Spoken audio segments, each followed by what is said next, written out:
Now, many people, at first, when they hear us say that, think, I don't know, Abraham, I've always pretty much known who I am, and I'm in this body.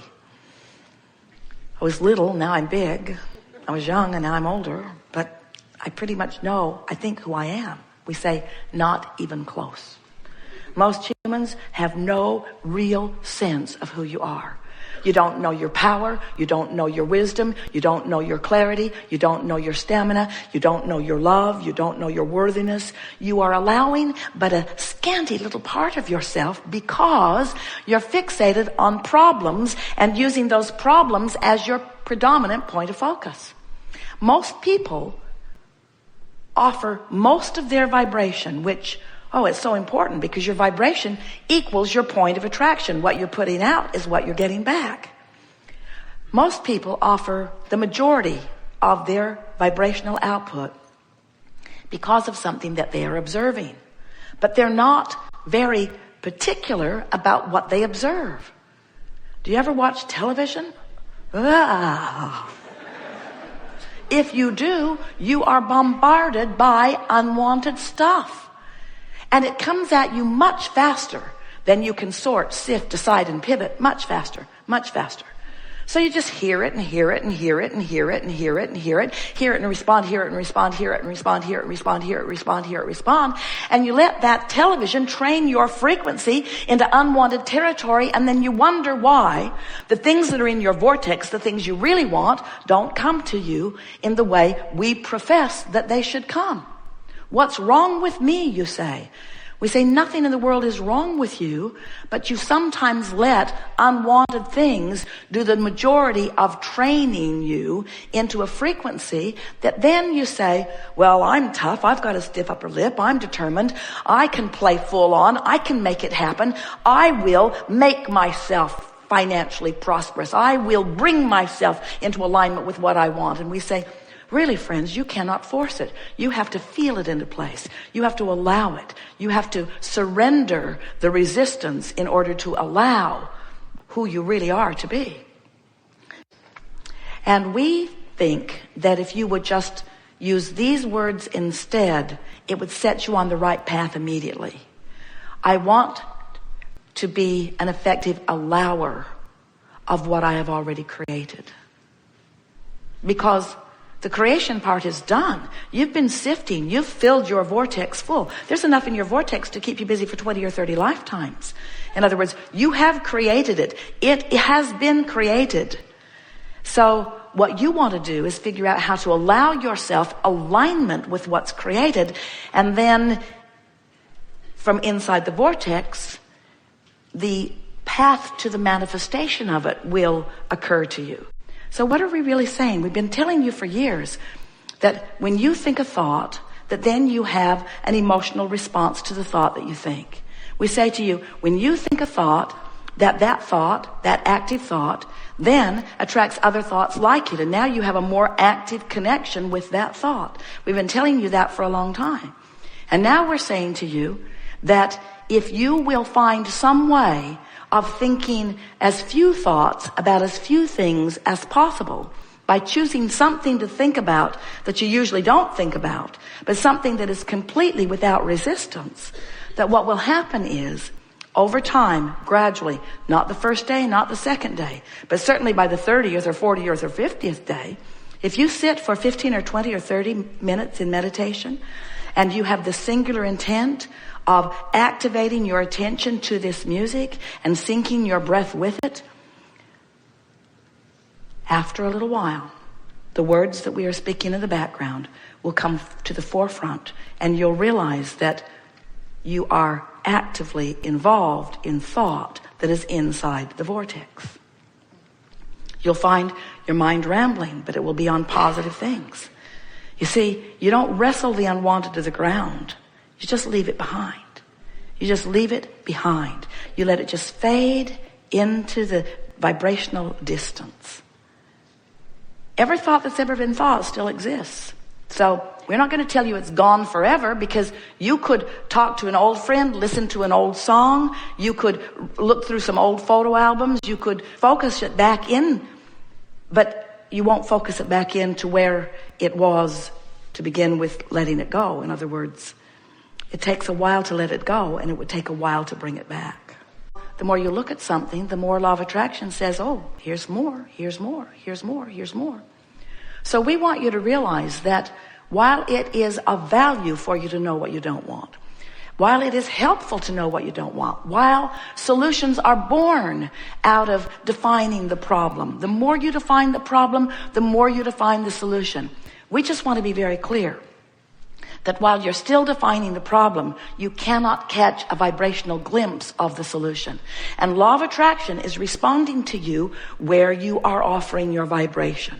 And there are a lot of people who think that just by saying positive words or by saying it in a positive way, that's enough, that law of attraction should now take them at their word. And we say, law of attraction does not take you at your word. Law of attraction takes you at your vibration.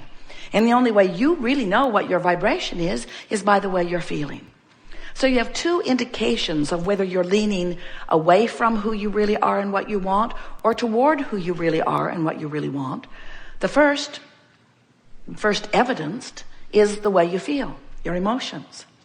But many of you have become so determined and strong and valiant and vigilant and hardy and determined that you can withstand a whopping amount of negative emotion. Those who were here when you got here sort of trained you that way. Quit your crying. Quit your crying, they said. Keep a stiff upper lip. The world doesn't revolve around you. It really does. It really does. Your world exactly revolves around you.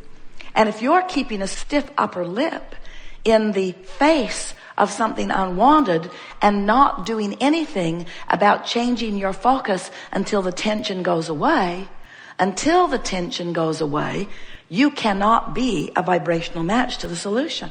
That's what that tension that you feel is. That's your indication that you're not in the vicinity of who you really are and what you really want. So we talk about deactivating the thought. Well, that's a very good idea, just really tricky.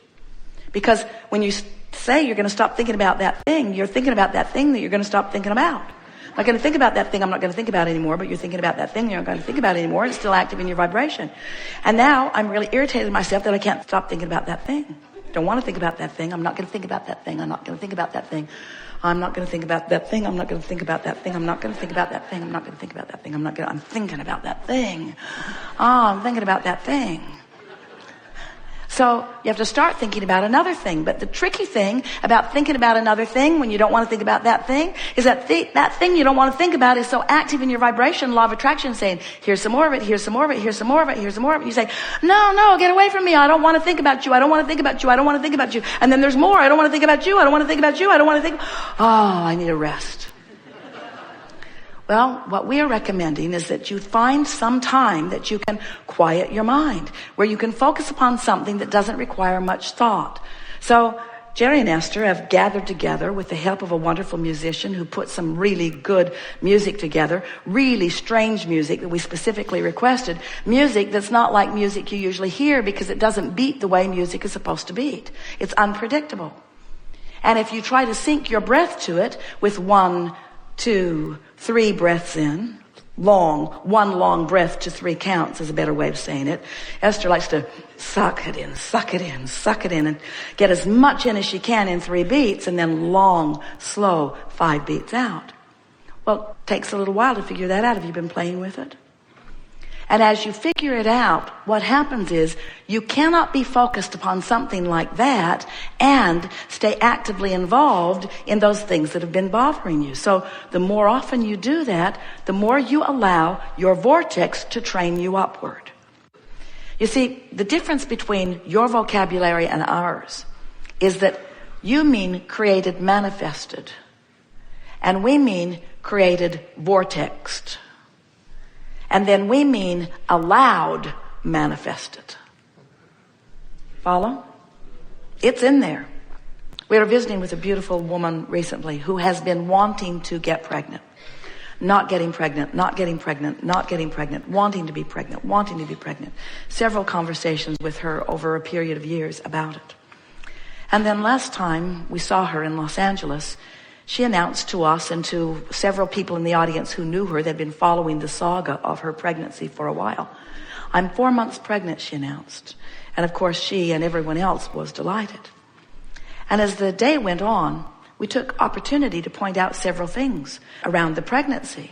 We pointed out to her that even though she is now elated because she's no longer wrapped up in the absence of baby, she still doesn't have a baby in her arms yet. She's still not walking the baby, taking the baby trick-or-treating. That's something she's really looking forward to. She's still not feeding the baby. She's still not taking, well, just that one picture of the baby. But she doesn't actually have the baby experience yet in the way she wants it. And so we said to everyone, your vortex is pregnant with all of your desires. If you could see the shift in this woman from not being pregnant to being pregnant, even though she doesn't have the baby yet, we would like all of you to take that shift. In other words, it's created. Your vortex is full of what you've created. Now you just get to play the fun game of figuring how, as in your words, which is what you're wisely looking for, how to release the resistance to allow it to come. So what do you think it is that makes it feel compelling to poke around at that problem in a sort of explanatory manner? See this? I don't like it. I don't like it at all. I really don't like it. It's not enough to just say, no thanks. No, thank you. I'm not the only one who doesn't like it. We hear you say. Nobody really likes that. We shouldn't have to put up with it. We just shouldn't. I'm going to get online. I'll bet there's others feel the same way. Yep. It's a movement. I'm going to join the war against. There's a war against drugs and a war against poverty and a war against teenage pregnancy and a war against poverty and a war against drugs and a war against teenage pregnancy and a war against cancer and a war against drugs and a war against teenage pregnancy and a war against and a war against and a war against and a war against, and they're all getting bigger. You were source energy before you came into these bodies. Do you know that? You don't remember it. Do you know that? You don't remember it. Do you know that? You sort of have to take our word for it, but do you know that? You don't remember that. You were source energy. You don't remember that because you came forth wanting new exposure to new experience, but you don't remember what was before you were in this physical body. But you don't have to remember that because the larger part of you is still there, and that larger part of you is still emanating strong signals to you, so you don't have to remember it, you can feel it. You can feel the vibration of who you came from, but better stated, who you have become. Because as you came forth from this source energy, a part of your consciousness, into this physical body, as you explore here, knowing what you don't want and therefore knowing what you do want, every time you emanate that rocket of preference, the inner being part of you becomes it, absorbs it, amends who you are, becomes the fuller version of who you are as a result of this most recent exposure to life. So you can tell all day, every day, in every moment that you are conscious or awake or aware. You can tell whether you are vibrationally in the vicinity of who you are. You feel contentment, satisfaction, ease and flow, love and passion, exhilaration. In other words, you feel fabulous when you're tuned in to the energy of who you really are. And the less close to that frequency you are, the worse you feel. The more you feel frustration, or lethargy, or anger, or fear, or depression. In other words, the emotional guidance scale really indicates one thing and one thing only, but it's a big thing. It indicates your relationship with who you really are. Helpful.